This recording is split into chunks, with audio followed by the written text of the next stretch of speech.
How's it going, Dave from Comic Book Investments? So today I'm going to answer the number one question I always get. It's crazy how many times I get this question. It's all about Ultimate Fallout number 4. This is the second printing. Most of it has to do with the first printing, but I don't have any first printings. I all sold out.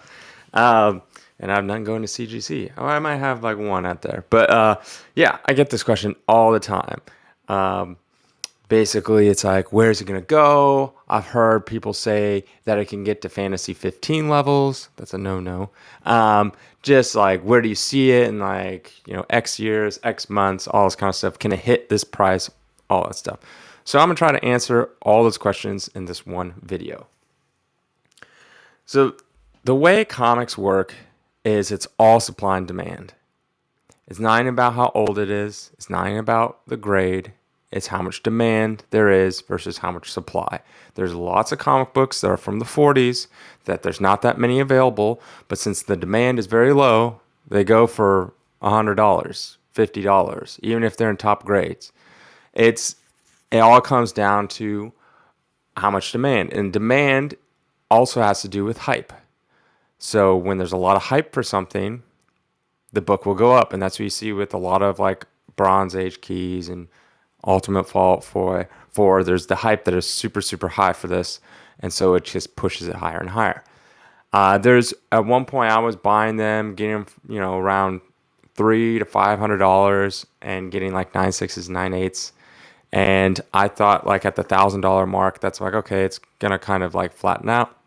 No, I was wrong. It kept going.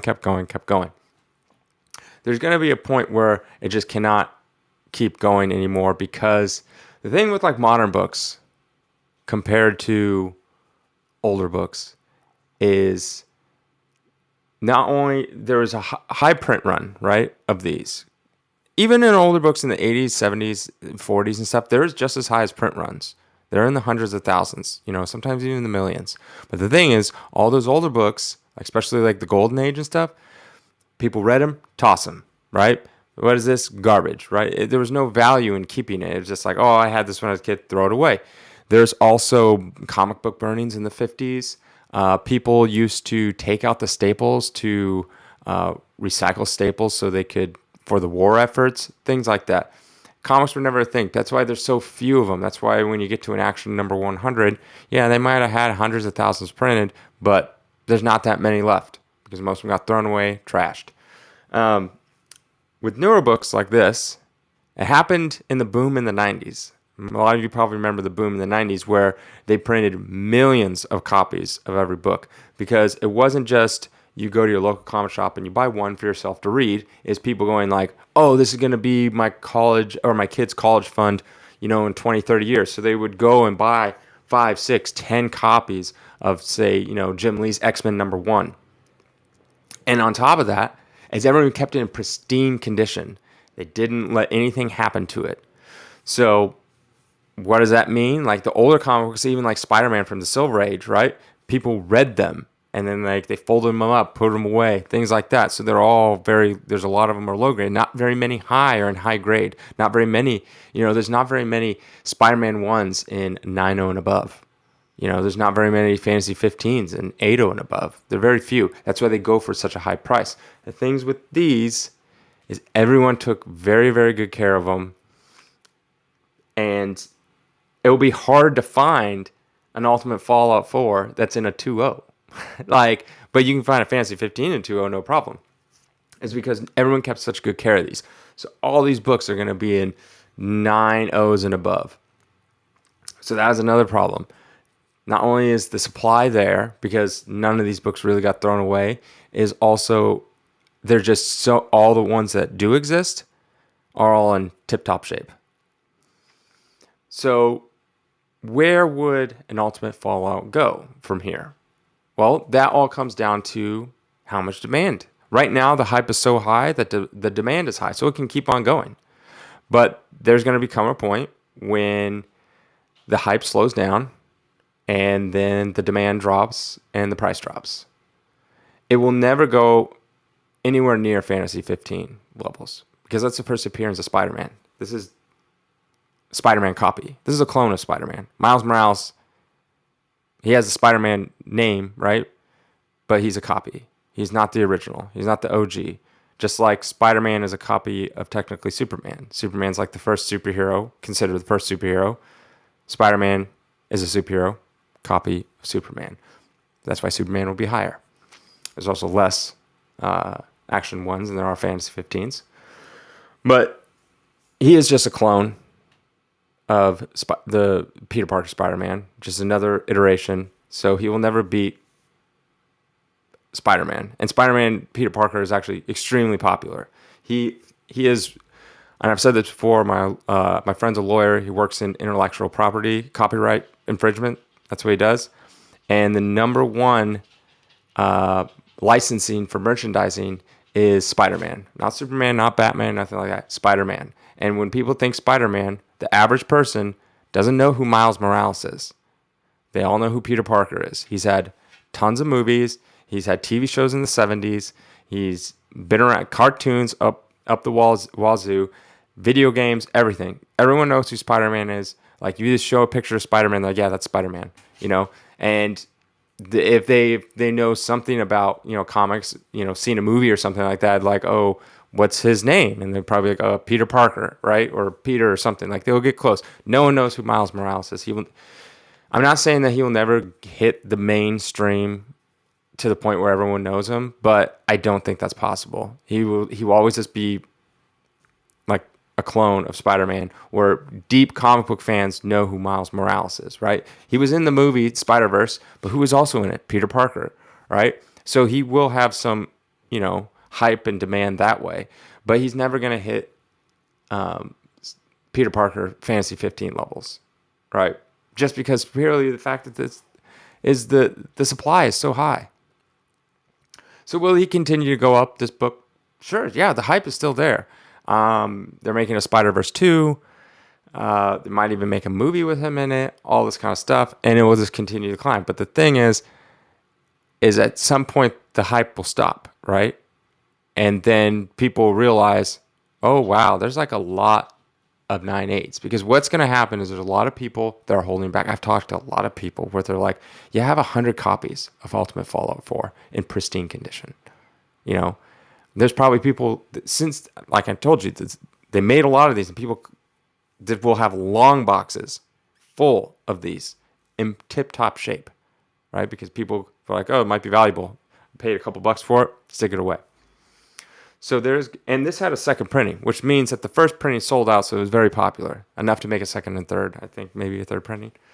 So there's people that just have long boxes, and they're holding on to them, and they're gonna like, oh, I'm going to wait till it like peaks out.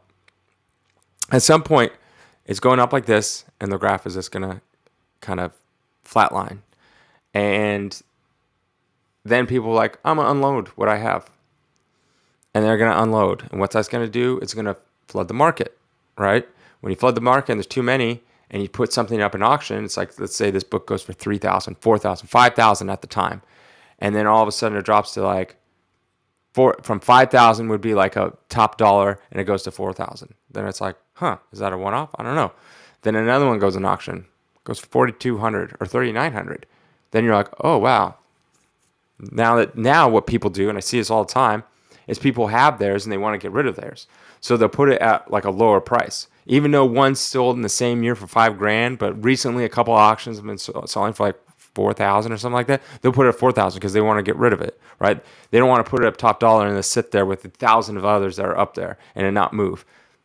Then a buy it now will sell for like $4,200. Then a few more auctions will happen, and people start like, oh no, I need to sell them. And then they start panic selling, and then they'll just flood the market even more, and then more auctions happen, drops the price, which then the buy now people have to drop their price because the auctions are going lower. And someone goes, well, I'm not going to pay $5,000 for your Ultimate Fallout 4 when one's an auction go for like $3,500. So that means those people have to drop their buy now price. And when it drops fast. It takes a long time to get there, but when it drops fast. And then you'll see a massive pullback because there's just so many out there. At any point when all these people that have tons and tons of copies decide to unload it, supply and demand. Doesn't matter if the demand and the hype is still there. If all of a sudden there's way too much supply, which there can be with this. There's no way someone can unload 200 copies of Fantasy 15. There isn't. No one has that. Maybe there's someone out there. I doubt it, but no one has 200 copies, all in tip-top shape. There's multiple people out there that have hundreds, 200 copies of Ultimate Fallout 4, just sitting around doing nothing because they're like, oh, I'm going to wait, or I don't really care to sell. There's no one out there that just has 100 copies of Action Number 1. You can't flood the market with Action Number 1, Fantasy 15. You can flood the market with this. You can find probably 10 people that each have 100 copies each, and then boom, flood the market, price just declines massively because they're all going to be 9.4s and 9.8s. So that is my thought on Ultimate Fallout 4. Where it goes from here is anyone's guess. I thought it kind of like tapped out at around 1,000, and the next thing I know, it's in 2,000-3,000 range, right? So it all comes down to when the hype is going to die down, which means the demand dies down, and all those people that are stockpiling these, because at one point I had 10 of these, just 10, and I sell them slowly, but there's people out there that have hundreds, and at any point they can just flood the market, which will drop the price because the demand won't be able to reach the amount of supply. And then once it starts falling and people start seeing wind of it, like on my previous video, I had about the Raphael number 1. I'm just dropping the prices on all of them because I see where it's slowly dipping. And that's what's going to happen. People are going to see the dip and they're just going to not panic, but like just, okay, I need to get rid of these while it still has some legs on it. And then they'll start dropping the prices, which just pushes everything down. So that's my thoughts on Ultimate Fallout 4. I don't know how high I go. People ask me like, well, can it hit 5,000? I don't know. I can't control the market. If I thought it hit 5,000, let me tell you something. I'd be buying at top dollar every single one because I thought it hit 5,000. For me, I buy them if they're a good deal, but I'm not actively seeking them. That's where my stance is on that because to me, it's all risk reward because I'm a dealer. So the risk for this to keep going higher, I think it's too risky. So unless I can get a good deal as it stands today, it's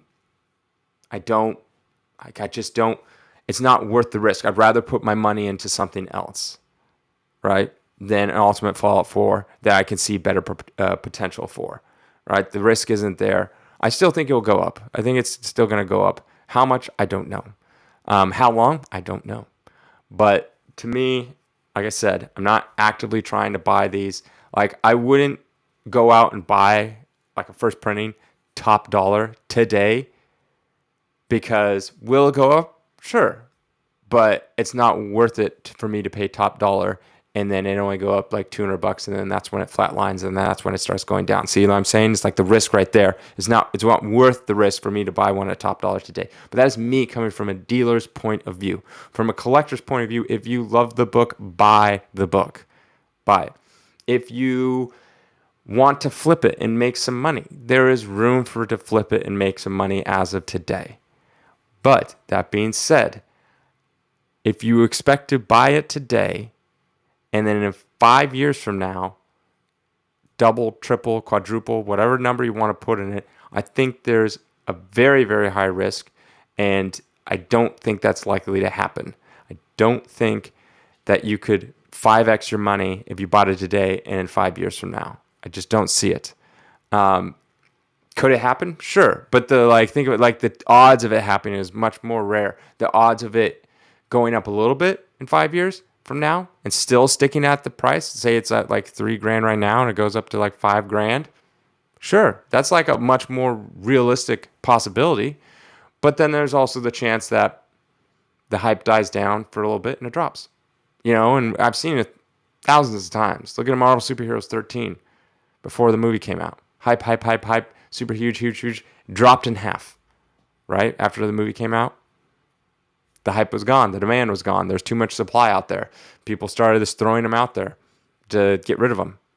And, I had a bunch of them and I kept them at the high price and it just kept on going down. And literally a lot of them would drop it by 50% by the time I sold them. So that can happen. It can happen in any comic book, right? Your blue chip comic books like your Fantasy 15, Action 1, stuff like that, that is less likely to happen. They have a longer history. something like this that's based on hype, and the fact that there's these people out there that have hundreds of copies of this, at any point they could flood the market, and next thing you know, they're coming up in auction, they're going cheaper and cheaper and cheaper. And then once people get wind of it, the people are like on the hype train, and they're like, I'm buying it. Oh yeah, it just went up $300 in a couple months. I just bought it there. Yeah. This is great. They'll see that, and then they'll back out. And then you have a whole slew of buyers that aren't buying it because the speculation market is gone for that book because it's dropping. So no one wants in it. So you lose all that. Then you lose the investors. The only people you have left are the true collectors. And that's why it's better for the blue chip comics, because you have a bunch of history of true collectors for that, like the Fantasy 15s. I'm not saying there's no true collectors of this, but the true collector value is a lot lower than the hype value that is currently. So I hope that answers all your questions. So that's my thoughts on it. As always, if you like this kind of stuff, think about subscribing. If you haven't already, if you have, thank you. Please leave a comment, your thoughts on what you think about it. All right, and have a great day. Thanks.